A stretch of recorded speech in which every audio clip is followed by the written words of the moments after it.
Welcome to Chapter 5 in your Cornerstones textbook. This is a chapter that's going to deal with how we record the intricacies of sales and receivables. Now, if you recall from earlier in your textbook, the GAAP rules to recognizing revenue are twofold. There are two characteristics that are necessary to recognize a revenue. Do you remember them? The first is that the revenues must be realized or realizable, and by that we mean that we have been paid for them or it is reasonable to expect that we will receive payment in the near future. The second characteristic is that the revenues must have been earned, meaning there has been an exchange of goods or the service is now complete. Now, the Securities and Exchange Commission, the SEC, gives further guidance on how to determine whether the revenue is recognizable, and some of those details are available in your textbook. Now, when we're thinking about sales and revenue and receivables, it turns out that sometimes there are ways to discount or otherwise change the amount of revenue that would normally be recorded for a sale. First, we're going to talk about the category of discounts. Now, not all discounts actually change the amount of revenue after the time of sale, but one does. The sales discount category would actually cause us to make a special entry to change the amount of revenue after the time of sale, and we'll get to that in a second. The other two types of discounts do not require a special journal entry, and they do not change the amount of revenue after the time of sale. Those two categories are trade discounts. Trade discounts are given to a particular class of buyers, normally to attract that class to that company's particular product. It's very common in businesses that sell to other businesses, but you might also have seen it in more consumer-based businesses where there might be a student discount or a senior citizen discount. The third kind of discount is a quantity discount. Now, you're probably familiar with this if you've ever been to a Sam's Club or other bulk distributor or bulk retailer where you save a lot of money. The price per unit goes down a lot if you buy a lot of that same product at once. In either the case of the trade discount or the quantity discount, at the time of sale, the price has already been adjusted for the discount. So the journal entry you make at the time of sale is simply the amount after the discount. So no special entries required. Sales discounts are different. They are discounts for prompt payment. That means at the time of sale, you record the full price. But if the customer pays early, you then had to adjust the revenue amount because of whatever this prompt payment discount is. Now, how do you normally see this on an invoice? Well, sales discounts are only given for sales that occurred on credit or on account, as we say, meaning the company that was selling incurred an accounts receivable. So when they give their customer the invoice, you would see something like this on the invoice. Do you know how to read that? You actually read that 210 net 30. And what that means is that there is a 2% discount for payment within 10 days, or if the customer doesn't choose to pay early, the company must still pay the full amount within 30 days. So the first number shows us the percent discount. The second number shows us how many days the customer must pay within to receive the discount, and the final number tells us when the entire invoice must be paid, whether it's within the discount period or not. Now, when you're going to use sales discounts, you do want to pay attention to how your customers are using them. If no one's using them, then maybe it's not actually encouraging them to pay faster. You'd also want to notice if they're customers that used to use the sales discount, they used to pay you more promptly, and they aren't anymore. Could this be a sign of cash flow problems? Now, that'd be something you'd want to know as a business manager. You might not want to lend that customer so much credit anymore. Now, how do you account for them? Well, in accounting world, we do have a special account called the sales discount account. Now, this is an account that we're going to use once the customer pays within the discount period, if they do. So what are all the steps? Well, let's start from the beginning.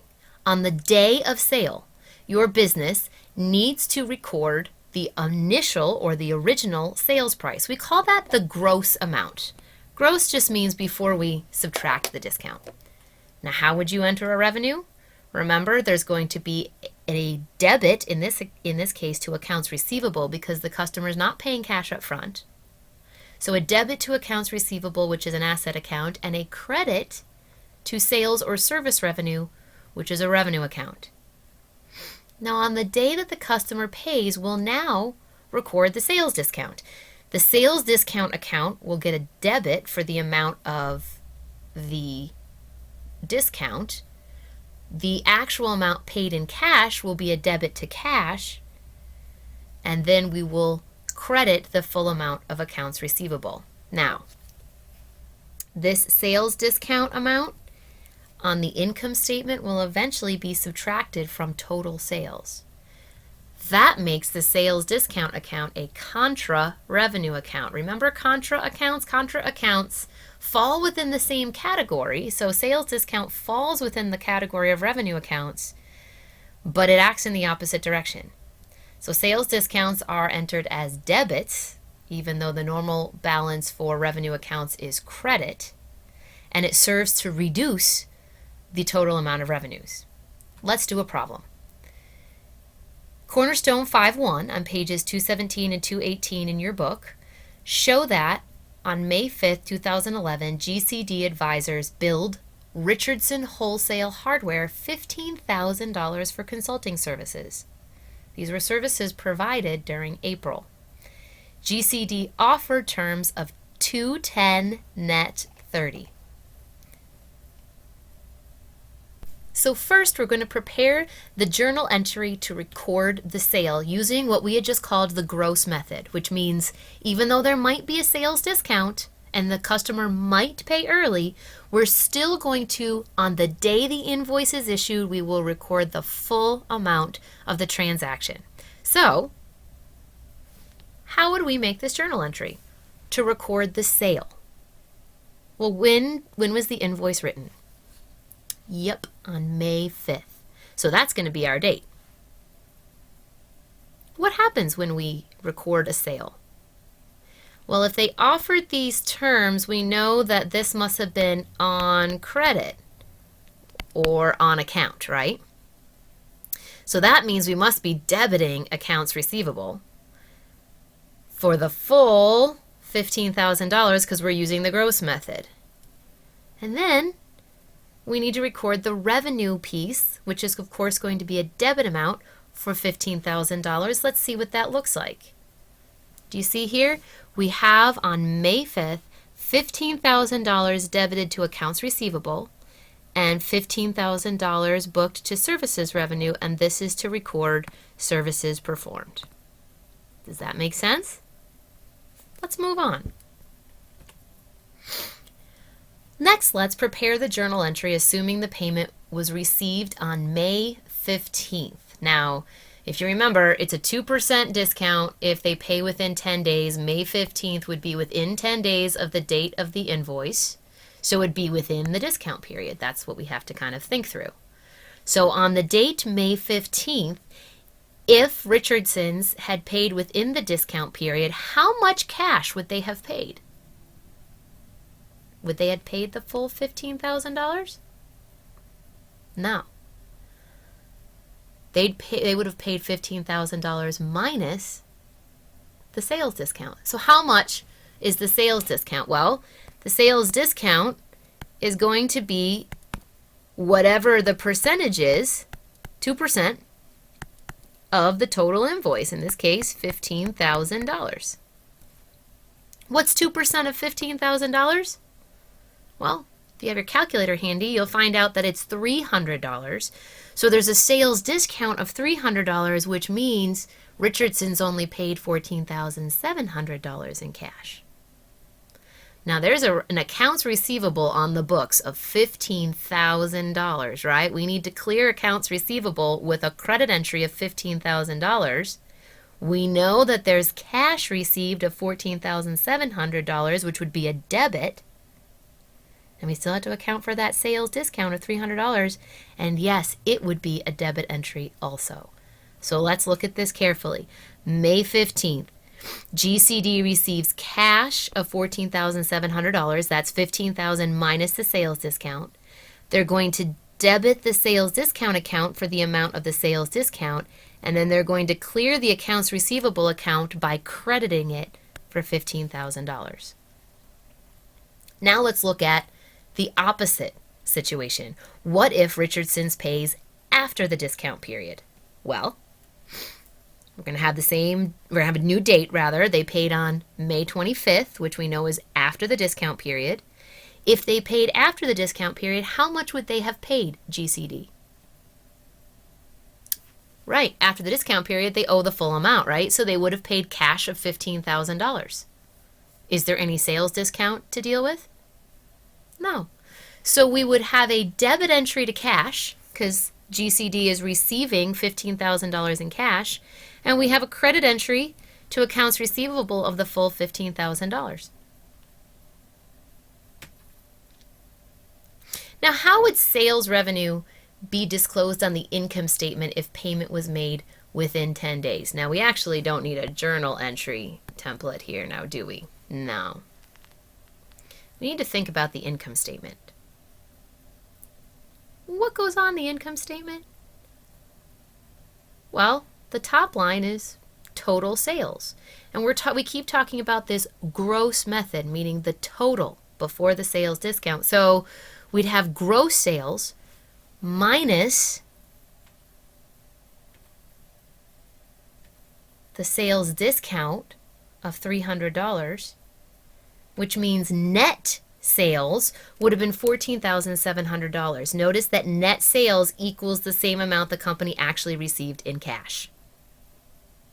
Does that make sense? Let's look at another common business situation in which we would make a special entry to change the amount of revenue that had initially been booked. And this is something called a sales allowance. Now, this is most common in service businesses, and it is a reduction in the price after sale because goods or services were received late or damaged. Now, there is another account we need to think about, and this is something called the sales returns and allowances account. Now, this is also another contra revenue account. It reduces the amount of total revenue ultimately. Now, what are the steps to recording it? Well, you would, in the gross method, you would record the original sales price, the total sales price. There would have been a debit to accounts receivable and a credit to revenue. At the time that the company decides it needs to give an allowance to the customer, some sort of reduction in the price because of poor service or poor shipping or damage or something like that, they would then need to debit the account called sales returns and allowances, and they would credit accounts receivable. And when they credit accounts receivable, they are reducing accounts receivable, correct? So just like the sales discount account, the sales returns and allowances account is another contra revenue account. Let's do an example. This is not a cornerstone, but it is an example that's discussed on pages 218 and 219 in your textbook. Same company, GCD Advisors, they completed a consulting project for Bolt Manufacturing, and the agreed upon price was $11,400. However, GCD had promised Bolt a September 15th project completion, but it wasn't finished until November 1st, so GCD offered and Bolt accepted a $1,600 reduction as an allowance for the missed deadline. The sale had initially been on credit. So let's prepare the journal entry to record the sale at the original price. And notice they completed the project on November 1st. So when do they record the sale? Right, November 1st. So on November 1st, they're recording the sale at the gross amount. Accounts receivable gets $11,400 debit. Service revenue gets an $11,400 credit. Now let's prepare the journal entry to record the allowance. Now they're going to also do this on November 1st. This happens to be one of those instances where using the gross method, we actually have a simultaneous gross amount and then a reduction using the sales returns and allowances. So on November 1st, GCD is agreeing to reduce the total amount of the invoice by $1,600. That means what? What accounts are going to be affected? Well, we know we're going to have to reduce accounts receivable because GCD is not going to hang around for the full $11,400 in receivables anymore, right? They're going to have to reduce their accounts receivable by $1,600. And how do you reduce accounts receivable? Right, with a credit entry, because accounts receivable is an asset account. The other piece of your entry is going to have to be a debit for $1,600 to sales returns and allowances. That's how we account for sales allowances. Now, if the bill had not been paid, the way GCD was going to deal with this was to just reduce accounts receivable. And that is the situation you're given in the example on pages 218 and 219. However, sometimes the sales allowance is not agreed upon until after the buyer has already paid the bill. So there is no more accounts receivable to reduce because we've already cleared accounts receivable because the bill has already been paid. So what would you do then? What if Bolt Manufacturing had already paid GCD advisors? Well, actually, what that would have been a situation where GCD would actually give cash back to Bolt Manufacturing. So there would have still been a debit entry to sales returns and allowances, but there would have been a credit to cash. So if the bill is already paid, GCD would have given cash back. What would have happened to the sales amount on the income statement because of this sales allowance? Well, it's just like a sales discount. On the income statement, we start with total sales revenue, which would have been $11,400. And then we would have subtracted this sales discount, or in this case, a sales allowance of $1,600. I'm just going to correct that and call it a sales allowance. And then we're going to come up with net sales, at least in terms of just this transaction, of $9,800. Now, if you notice, that account is called sales returns and allowances. What's a sales return? Well, that's an actual return of merchandise back to the seller for whatever reason. That has a particular way of dealing with it in the accounting world, and we will actually be dealing with that in Chapter 6. But let's just wrap up. In this, we just dealt with, at least very closely, two situations, and we mentioned a third situation where we would have to use a revenue account. First, we could have sales discounts, which, remember, are discounts for the customer paying early, and we would have used the contra revenue account that we call the sales discounts account.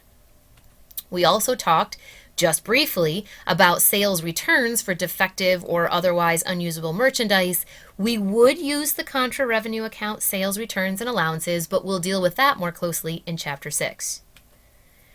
We also dealt closely so far with something called sales allowances, and that's for late or unsatisfactory service, and we would use that same contra revenue account that we call sales returns and allowances.